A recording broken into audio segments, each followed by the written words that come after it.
Good morning students. अभी हम बढ़ते हैं नेक्स्ट टॉपिक के आगे and that is hybridization probe.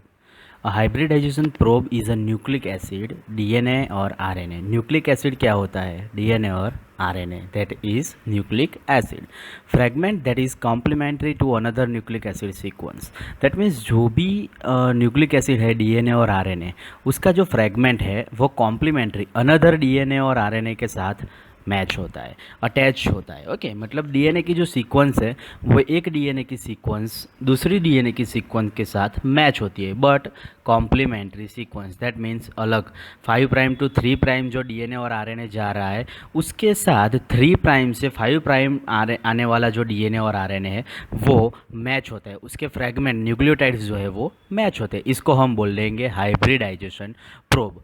When labelled radio isotopes fluorescein dye. Okay, ये सब जो होता है वो रेडियो लेबल्ड और फ्लोरोसन डाई मतलब जो हाईलाइट बोलते हैं वो होते हैं, जिसके थ्रू हम जान सकते हैं कि that is the main nucleotides और as well as main fragment of DNA and RNA. The probe actually hybridize to single standard nucleic acid DNA और RNA molecules because of complementarily between the probe and target. मतलब जो भी hybridization है nucleic acid मतलब DNA और RNA का, उसमें जो मॉलिक्यूल्स है वो ओनली और ओनली प्रोब्स, दैट मीन्स जो रेडियो लेबल्ड होते हैं उसके ऊपर से, और जो टारगेट डीएनए होते हैं वो, मतलब जो भी रेडियो लेबल्ड डीएनए और आरएनए में से जो फ्रेगमेंट है, ओके, तो वो टारगेट डीएनए और आरएनए बन जाते हैं, तो उसको हम इजीली कलेक्ट कर सकते हैं। दैट्स वाई रेडियो आइसोटॉप्स और फ्लोरोसेंट्स होना चाहिए hybridization probe. Next, hybridization probe जो है वो टारगेट सीक्वेंस को डिटेक्ट करते हैं, मतलब जो टारगेट सीक्वेंस रेडियो लेबल्ड है और जो फ्रैगमेंट रेडियो लेबल्ड है उसको वो डिटेक्ट करते हैं। जो आइसोटॉप्स है वो फॉस्फोडाइस्टर बॉन्ड के साथ अटैच होते हैं डीएनए के अंदर। ओके, तो इजीली पता चलता है कि फॉस्फोडाइस्टर बॉन्ड के साथ अटैच है डीएनए, दैट मीन्स ये परफेक्टली रेडियो आइसोटॉप्स है और ये डीएनए प्रोब है, तो वो डिटेक्ट कर सकते हैं। न्यूक्लिक एसिड प्रोब जो है वो लेबोरेटरी के अंदर सिंथेसाइज होता है, और न्यूक्लिक एसिड हाइब्रिडाइजेशन प्रोब के अंदर 3 टाइप्स है। First one is DNA probe. DNA probe में क्या होता है? अ DNA fragment DS and SS, इसका मीनिंग होता है double standard and single standard. जो डीएनए फ्रैगमेंट है वो यूज्ड होते हैं लेबोरेटरी एक्सपेरिमेंट के लिए, और वो डिटेक्ट करते हैं सीक्वेंस को। जो फ्रैगमेंट रेडियो लेबल्ड प्रोब होते हैं वो जो टारगेट डीएनए होते हैं उसको वो डिटेक्ट करते हैं। ओके, मतलब एक सिंपल सा न्यूक्लियोटाइड्स का 3 पेयर में कोडन है। Okay, 5 prime to 3 prime and 3 prime to 5 prime. उसमें जो भी ट्रिपलेट कोडन्स है उसमें रेडियो लेबल्ड जो भी कोडन होंगे वो हमारा टारगेट कोडन कहलाएगा, और उसी को वो डीएनए प्रोब कलेक्ट करेगा, दैट मीन्स डिटेक्ट करेगा। ओके, सिंपल सा ये वे है हाइब्रिडाइजेशन टेक्निक्स का। Next, second one is RNA probe. जो डीएनए में होता है वो आरएनए में होता है। ओके, मतलब जो भी डीएनए प्रोब होता है वो ओनली फॉर डीएनए कलेक्ट करेगा, डीएनए टारगेट करेगा, और आरएनए प्रोब जो है वो आरएनए को टारगेट करेगा। मतलब जो भी प्रोसेस डीएनए प्रोब में हो रही है वही प्रोसेस आरएनए प्रोब में होगी। ये भी लेबोरेटरी एक्सपेरिमेंट है, और ये भी डिटेक्ट करता है कॉम्प्लीमेंट्री सीक्वेंस के अंदर जो भी टारगेट मॉलिक्यूल्स है, जो रेडियो लेबल्ड प्रोब है, रेडियो लेबल्ड आइसोटॉप्स है और फ्लोरोसन डाई से भरा हुआ है वो। ओके, जो आरएनए लेबल्ड है वो डिटेक्ट करेगा कॉम्प्लीमेंट्री सीक्वेंस के अंदर, मतलब जो आरएनए 5 प्राइम टू 3 प्राइम है उसमें ट्रिपलेट कोडन जो है वही जो triplet codon 3 prime to 5 prime में मिल जाता है, तो वो रेडियो लेबल्ड शो ऑफ करेगा। ओके, तो वो रेडियो लेबल शो ऑफ करेगा तो वो डिटेक्ट होगा। ओके, इस तरीके से ये डिटेक्शन होती है, और आरएनए जो होता है वो हाइब्रिड बोलते हैं। That's why this process is called hybridization. Next, third one is oligonucleotide probe. इसमें क्या होता है? तो न्यूक्लियोटाइड जो होता है आरएनए और डीएनए का वो सिंथेसाइज हो जाता है, मतलब जो ट्रिपलेट कोडन होते हैं वो 5 प्राइम टू 3 प्राइम जो होते हैं वो डीएनए के रहते हैं, और 3 प्राइम 5 प्राइम रहते हैं वो आरएनए के रहते हैं। मतलब डीएनए में से जो ट्रिपलेट कोडन निकलता है AUG, और जो 3 prime to 5 prime complementary stand है वो आरएनए की रहेगी। उसमें से जो ट्रिपलेट कोडन निकलता है AUG के साथ मैच होने वाला, तो ये दोनों मैचअप हो जाएंगे और ये दोनों डिटेक्ट होंगे। इसको हम बोलेंगे ऑलिगो न्यूक्लियोटाइड। और जो ऑलिगो न्यूक्लियोटाइड है वो आप मतलब यहाँ पे लिखा है कि रेडियो एक्टिव और फ्लोरोसन डाई होगा इजीली। ओके, आपको सिंपल सी बात ये ध्यान में रखनी है, हाइब्रिडाइजेशन टेक्निक्स जो होती है उसमें एक ही चीज़ होती है, उसका मेन प्रिंसिपल यही है कि कि वो डीएनए और आरएनए सीक्वेंस को या फ्रैगमेंट को टारगेट करता है और डिटेक्ट करता है। और वो डिटेक्ट कैसे करता है, तो वो फ्लोरोसेंट डाई एक्टिवेट रहेगा या फिर रेडियो लेबल्ड फ्रैगमेंट होगा। तो okay, labelling of hybridization probe, इसमें क्या होता है, first one is in vivo labelling, मतलब जो इनिशियली इंटरनली जो लेबलिंग होता है वो by supplying label nucleotides to the cultured cells, मतलब कल्चर्ड सेल्स के अंदर जो भी न्यूक्लियोटाइड होते हैं वो इन विवो लेबलिंग बोलते हैं उसको। नेक्स्ट, इन विट्रो लेबलिंग, जो enzyme is used incorporated a label nucleotide in probe. In vivo that means culture के अंदर जो भी न्यूक्लियोटाइड्स है वो, और इन विट्रो दैट मीन्स जो कल्चर के अंदर न्यूक्लियोटाइड्स है वो न्यूक्लियोटाइड्स के अंदर जो एंजाइम्स है वो। ओके, मतलब इन विवो में क्या लेबल होगा, जो हमारे एक मीडियम है, ओके, पेट्री प्लेट के अंदर एक मीडियम है, उसके अंदर एक कल्चर है, तो कल्चर में से जो भी रेडियो एक्टिव शो ऑफ करेगा दैट मीन्स जो हाईलाइट होगा तो वो हमारा डीएनए फ्रैगमेंट है। ओके, ये इसको प्रोसेस को बोलेंगे इन विवो। और इन विट्रो दैट मीन्स वो कल्चर के अंदर जो भी न्यूक्लियोटाइड्स है वो न्यूक्लियोटाइड्स के एंजाइम जो होते हैं वो एंजाइम मतलब जो रेडियो आइसोटॉप्स लेबलिंग रहेंगे तो वो बोलेंगे इन विट्रो। और as well as strand synthesis labelling DNA probe के अंदर कौन सी स्ट्रेंथ जो है वो सिंथेसिस रहेंगी। First one is labelling by nick translation, random primer labelling, PCR mediated labelling. That means जो भी nick translation that means properly translation हो रहा है, ओके, जो लास्ट में एमआरएनए में से प्रोटीन बनता है तब वो जो प्रॉपरली लेबलिंग होना है वो। रैंडम प्राइमर, मतलब कोई भी एक प्राइमर आता है डीएनए और आरएनए को फ्रेगमेंट को ले जाता है तो रैंडम प्राइमर होना चाहिए। उसके लिए मतलब टाइम जो उसको बोलते हैं कि टाइम वेस्ट होता है, ओके, तो वो टाइम वेस्ट यहाँ पे ना हो इसके लिए रैंडम प्राइमर होना ज़रूरी है। और पीसीआर के अंदर इजीली हम आइडेंटिफिकेशन कर सके, दैट्स वाई पीसीआर लेबलिंग होना चाहिए। ओके, आरएनए प्रोब में क्या सिंथेसिस होना चाहिए, तो इन विट्रो ट्रांसक्रिप्शन जो हो रहा है उसमें क्लोन डीएनए होना चाहिए, मतलब डीएनए जो है वो क्लोन होना चाहिए, ओके, ताकि आरएनए इजीली आइडेंटिफाई हो सके। क्लोन नहीं होगा तो डीएनए ही शो ऑफ करेगा। Second one is 3' and labelling RNA, मतलब जब वो ख़त्म होता है 3' एंड, ओके, मतलब जो डीएनए 5' टू 3' रहता है और 3' से जो स्टार्ट होता है 5' तक कॉम्प्लीमेंट्री स्ट्रैंड वो होती है आरएनए की, तो वो मेंशन होनी चाहिए। एंड लेबलिंग क्या होता है, ओलिगोन्यूक्लियोटाइड्स में क्या मेंशन होना चाहिए, काइनेज और labelling. Kinase process that means जो कट होती है वो, ओके, डीएनए के साथ जो फ्रेगमेंट होता है और आरएनए के साथ जो फ्रेगमेंट होता है वो कट होता है, वो लेबल होना चाहिए। एंड लेबलिंग होना चाहिए, मतलब 5' एंड और 3' एंड होना चाहिए और 5' लेबलिंग होना चाहिए।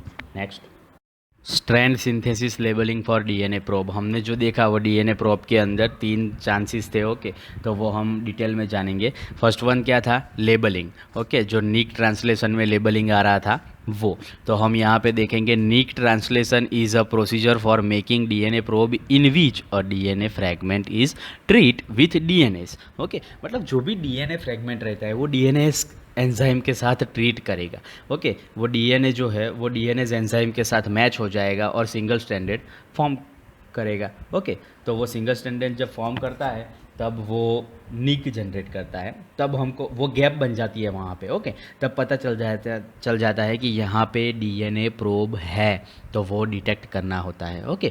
और जो निक साइट होती है उसको बोलेंगे डीएनए पॉलीमरेज 1, ओके, जो एंजाइम की वजह से ये निक जनरेट हुई, ओके, उसको हम बोलेंगे डीएनए पॉलीमरेज 1। और जो डीएनए प्रोब है, डीएनए फ्रैगमेंट है, वो जो जिसके साथ मिल के ये निक जनरेट करता है वो एंजाइम होगा, बोलेंगे हम डीएनएज। नेक्स्ट, जो पहले बताया है वही है, सिंगल स्ट्रैंडेड जनरेट होता है, ओके, तो सिंगल स्ट्रैंडेड जनरेट होता है डीएनए, तो वो निक जनरेट करता है, तो उसको लेबल यहाँ पे दिया है nicks. This followed is replacement is nick site by the DNA polymerase 1। DNA polymerase 1 बोलेंगे जो निक साइट होती है उसको, और 3' पे उस पर 3' एंड जो होता है उसके ऊपर रहेगा हाइड्रोक्सिल टर्मिनस, ओके, वो हाइड्रोक्सिल ग्रुप रहेगा, और 5' टू 3' जो हो वो एक्सोन्यूक्लियस एक्टिविटी कहलाती है। ओके, मतलब जो भी निक जनरेट होती है वो निक जनरेट साइट को हम बोलेंगे डीएनए पॉलीमरेज 1, और 3 प्राइम एंड पे जो ग्रुप रहता है वो होता है हाइड्रोक्सिल ग्रुप। ओके, और न्यूक्लियोटाइड की ये जो एक्टिविटी है उसको हम बोलेंगे एक्सोन्यूक्लियस एक्टिविटी, और जो रिप्लेस हो रहा है डीएनए के साथ उसको हम बोलेंगे डीएनटीपीस, डाइन्यूक्लियोटाइड्स। ओके, और जो नीक जनरेट होती है, जैसे मैंने बोला कि कोई एक सिंगल स्ट्रैंडेड डीएनए है, वो सिंगल स्ट्रैंडेड डीएनए के साथ कोई भी अटैच्ड होता है जो एंजाइम, वो होता है डीएनएस। वो डीएनएस एंजाइम के थ्रू वो अटैच होता है, और अटैच हो जाने के बाद वो पूरी साइट बन जाती है डीएनए पॉलीमरेज 1, और उसमें जो एक प्रोब है, एक फ्रैगमेंट है डीएनए का, वो एक डीएनए के फ्रैगमेंट को लेने के लिए कट मारना पड़ेगा। मतलब जो भी स्ट्रैंड रनिंग है उसमें एक कट जनरेट होगा, नीक जनरेट होगी। ओके, उसका वो काम करेगा DNA ligase. The nick is then sealed by DNA ligase, मतलब ताकि वो प्रोसेस आगे शुरू हो सके। ओके, क्योंकि हमने तो नीक जनरेट कर ली, नीक जनरेट की, दैट्स वाई हमको प्रोब मिल गया, डीएनए मिल गया। ओके, जो हाइब्रिडाइजेशन डीएनए था वो हमको मिल गया। ओके, और जो नीक जनरेट हुई वो साइट को भी हमने बोल दिया डीएनए पॉलीमरेज 1। अभी ये साइट को हमको आगे ले जाना है, अभी दूसरा भी नीक जनरेट करके हमको दूसरा भी फ्रेगमेंट निकालना है, तीसरा भी फ्रेगमेंट निकालना है। तो ये सभी फ्रेगमेंट कट होता रहेगा तो बनेगा कैसे? ओके, वो डीएनए की जो चेन है वो आगे कैसे बढ़ेगी? तो ये जो नीक जनरेट हुई, ये जो सील नीक जनरेट हुआ है, ओके, तो वो जो नीक को मतलब या गैप को पूरा करने के लिए जो एंजाइम लगता है वो होता है डीएनए लाइगेज। ये डीएनए लाइगेज आता है और ये जो गैप हुई उसको ये भर देता है ताकि ये प्रोसेस फिर से आगे शुरू हो सके। और इसका जो रिएक्शन है वो रिएक्शन 15 डिग्री सेल्सियस यानी कि लो टेम्परेचर पे रहता है। नेक्स्ट, रैंडम प्राइमर लेबलिंग, मतलब जो रैंडम प्राइमर होता है वो क्या होता है? The method is random primer DNA was introduced by Feinberg and Vogelstein in 1983। Feinberg ने ये डीएनए प्राइमर मतलब रैंडम प्राइमर की मेथड दी थी 1983 के अंदर। इसमें क्या होता है? The method is based on hybridization technique पे ये मेथड बेस्ड है। ओके, मतलब डिपेंड करती है, और ये जो टेम्पलेट स्ट्रैंड है उसको ये डीनेचर करता है ताकि कोई भी डीएनए आके प्राइमर के साथ अटैच हो सके। ओके, डीनेचर दैट मीन्स दूसरी बार वो कलेक्ट करना। ओके, टेम्पलेट स्ट्रैंड बनाता रहता है। कोई एक डीएनए है, उसको प्राइमर ले गया, ओके, तो अभी वो डीएनए की जगह खाली रही तो वो फिर से डीनेचर हो जाएगा, टेम्पलेट स्ट्रैंड बन जाएगी उसकी। तो उसकी टेम्पलेट स्ट्रैंड बन गई, दैट मीन्स उसकी नकल बन गई। ओके, कॉपी बन गई, तो वो कॉपी में तो पूरा ही आएगा। उसके बाद वहाँ से भी प्राइमर ये ट्रिपलेट कोडन या फ्रैगमेंट को ले जाएगा जो डीएनए प्रोब होगा वो। ओके, तो फिर वो वहाँ पे भी गैप हो गया, फिर से वो डीएनए डीनेचर्ड होगा, और इस तरीके से वो रैंडम प्राइमर का वर्क करता है। ओके, जो हमने पहले भी बोला कि नीक जो जनरेट होती है वो साइट को हम बोलेंगे डीएनए पॉलीमरेज 1। इसमें उसका जो सिंथेसाइज स्ट्रैंड है उसका नाम दिया है लेनो। ओके, कि इसका नाम है लेनो फ्रैगमेंट। लेनो फ्रैगमेंट जो है उसको हम बोलेंगे डीएनए पॉलीमरेज 1। इसमें जो रिएक्शन है वो मिक्सर होंगी, दैट मीन्स डीएनए भी होगा, आरएनए भी होगा, और उसके साथ जो डीएनए पॉलीमरेज 1 फ्रैगमेंट्स है उसके साथ अलग अलग रैंडम फ्रैगमेंट्स भी होंगे, that means DNA dATPs, dGTP and dTTP. Okay, और which lacks 5 prime to 3 prime activity, मतलब ये जो प्रोसेस हो रही है रैंडम प्राइमर लेबलिंग की वो 37 डिग्री सेल्सियस पे हो रही है। इसका मैं आपको नाम बताऊं कि डीएनए पॉलीमरेज जो लेनो फ्रैगमेंट्स है उसके साथ ये 3 फ्रैगमेंट अटैच है। ओके, इसका मैं आपको नाम बता रहा हूँ। DATP, that means dioxyadenosine triphosphate. DGTP, that means dioxyguanosine triphosphate. And DTTP, that means dioxycetidine triphosphate. Okay, ये इसका फुल फॉर्म है। नेक्स्ट, ये सब मेथड करते हैं तो इसका एडवांटेज क्या है ये दिया है। The product produce very sensitive probes, मतलब जो भी फ्रैगमेंट मिलते हैं वो वेरी सेंसिटिव होते हैं। It can scaled up 10 fold, मतलब ये इजीली डीएनए फोल्ड होता है, और template of almost any length, मतलब ये डीएनए की जितनी भी टेम्पलेट बनती है ओके, तो वो लेंथ के हिसाब से नहीं बनती, मतलब इतनी ही लेंथ रहेगी वो कुछ नहीं होता, वो फुल लेंथ में ये डीएनए टेम्पलेट स्ट्रैंड होती है। PCR mediated labelling. PCR mediated labelling क्या होता है? तो amplification of DNA using polymerase chain reaction. PCR का that means polymerase chain reaction. Okay, ये पूरा डीएनए जो है वो डीएनए प्रोब का एम्प्लीफिकेशन होगा, तो ये पीसीआर प्रोसेस में होगा। ओके, तो ये पीसीआर प्रोसेस के अंदर लेबलिंग होना ज़रूरी है कि this is the DNA probe या दिस इज़ आरएनए प्रोब या as well as this is oligonucleotide probes. Okay, तो ये लेबलिंग होना ज़रूरी है। Therefore, we can incorporate either the labeled nucleotides in the reaction mixture of labeled primer in PCR। मतलब PCR के अंदर जो भी रिएक्शन मिक्सचर होंगे, ओके, तो वो रिएक्शन मिक्सचर के अंदर वो इजीली पहचान पाएगा कि डीएनए प्रोब है, आरएनए प्रोब है या फिर ऑलिगोन्यूक्लियोटाइड प्रोब है। ओके, तो इसके अंदर टेम्पलेट स्ट्रेंथ रहती है बहुत ज़्यादा, सो दैट्स वाई पीसीआर के अंदर लेबलिंग होना भी ज़्यादा ज़रूरी है। नेक्स्ट, और ये सब मेथड के एडवांटेज ये रहे, the requires only a small amount of template. इसके अंदर जो भी टेम्पलेट है वो स्मॉल अमाउंट की होनी चाहिए। Okay, impure template can be used, मतलब जो भी टेम्पलेट होती है वो इम्प्योर होनी चाहिए, परफेक्टली होनी चाहिए। इट्स रिक्वायर्ड लेस ऑप्टिमाइजेशन है देन अदर मेथड, मतलब जो दूसरी मेथड होती है उससे ज़्यादा ऑप्टिमाइजेशन इसमें आना चाहिए, मतलब वेरिएशन बहुत नहीं आना चाहिए क्योंकि ये पीसीआर बेस्ड मेथड है। Okay, high yield of labelled probe, मतलब बहुत ज़्यादा क्वांटिटी में प्रोब मिलता है डीएनए, आरएनए और ऑलिगोन्यूक्लियोटाइड्स का, और it's product produce very sensitive probes. Okay, ये प्रोसेस की वजह से हमको सेंसिटिव प्रोब्स मिल सकते हैं। अब बाकी का हम नेक्स्ट लेक्चर में देखेंगे। That is the end of this lecture. Thank you so much, professor Vishal Mistry, department of biotechnology from Arpan science college.